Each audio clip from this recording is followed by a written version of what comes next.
Hello and welcome back, ladies and gentlemen, to another Historical Humans Reacts. And on today's episode, Afghanistan, where archaeological sites are bulldozed for looting, where dozens of archaeological sites in Afghanistan have been bulldozed to allow for systematic looting, according to researchers at the University of Chicago.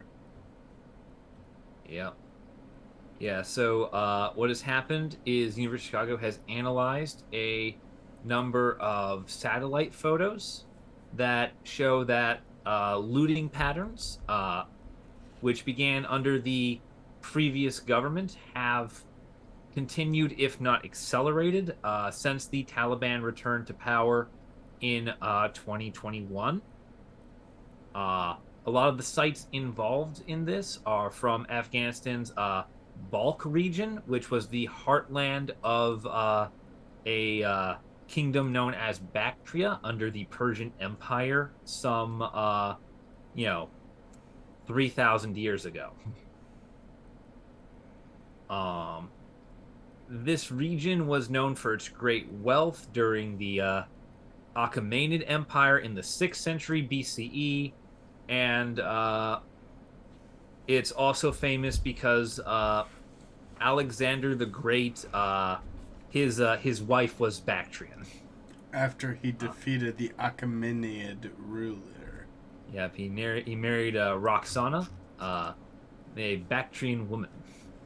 So needless to say, this region is steeped in history, wealth, and a fair bit of historical fame. Which is a shame. Why it is all being bulldozed for the sake of looting. You can see there's a chart, I believe, showing all the bulldozed sites in the area. Yeah. Uh, there's a lot of red sites, which are sort of the ones that happened before the Taliban took over in August of 2021. Then there's a huge cluster of orange ones, which shows that the things are not slowing down. There's maybe a quarter of the dots are orange, meaning they happened within the last 3 years. And a lot of this comes from the University of Chicago Center for Cultural Heritage Preservation, who have identified more than 29,000 archaeological sites across Afghanistan, aided by satellite imagery and other tools.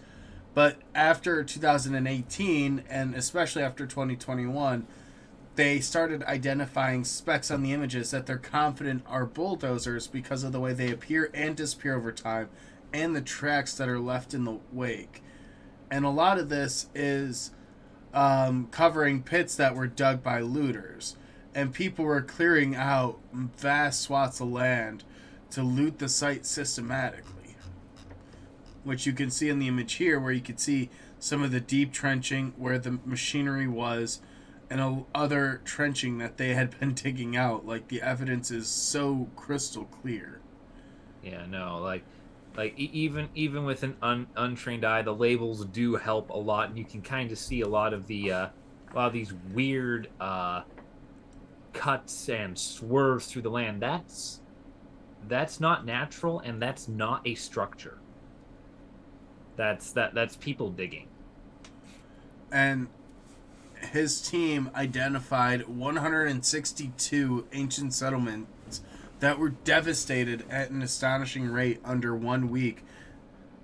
rate of one per week between 2018 and 2021, and it continued to 37 sites after that. Yeah.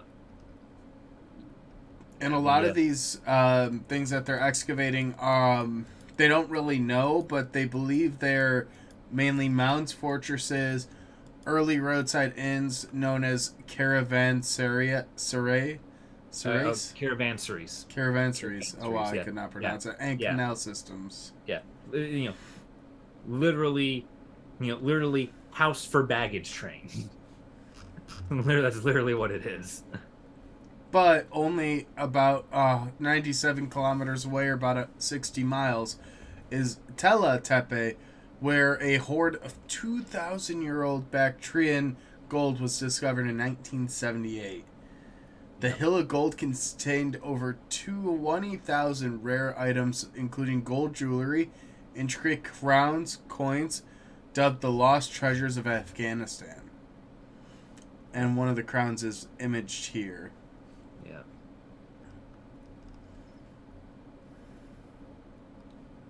Yeah, it is you know,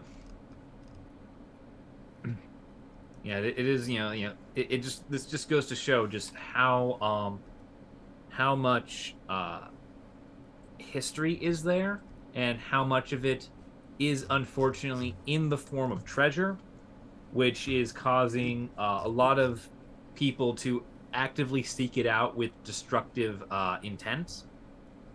And there's layers upon layers of civilization in these mounds and other sites, and they're just being demolished because you can find gold coins and you know crowns and bronze swords and all sorts of fancy stuff in them, which for better or worse, society has deemed are worth exorbitant amounts of money. And these people don't care about the history, they don't care about the past, they just want the quick dollar.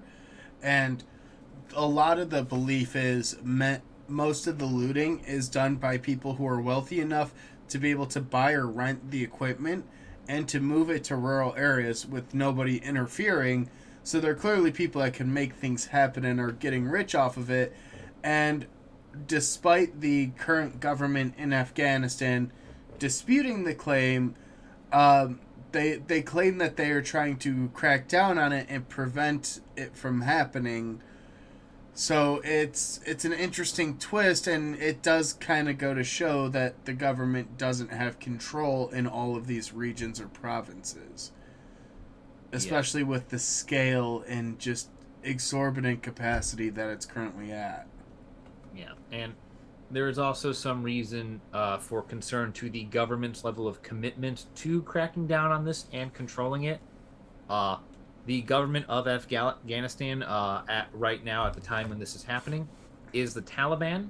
The Taliban have a, uh, shall we say, checkered past when it comes to the preservation of historical sites. They famously destroyed the Bamiyan Buddhas, 1,500-year-old Buddha statues that were the largest in the world, all the way back in 2001. So there is there's a degree of skepticism with like, oh no, we don't want people to do this, how terrible, which can only really be disproven by a sharp crackdown, which unfortunately the government has yet to enact.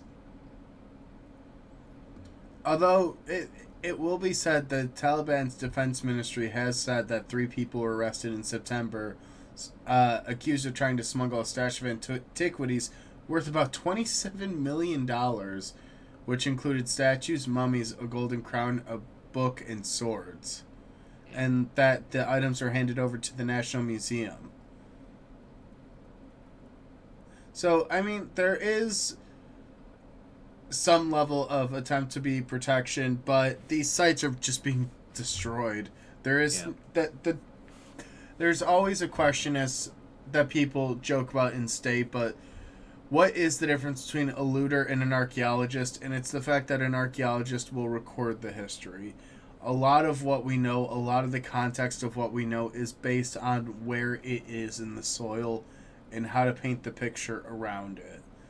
Yeah, and it is entirely possible that this looting frenzy is simply moving too fast for the Afghanistan government or any government to keep up with.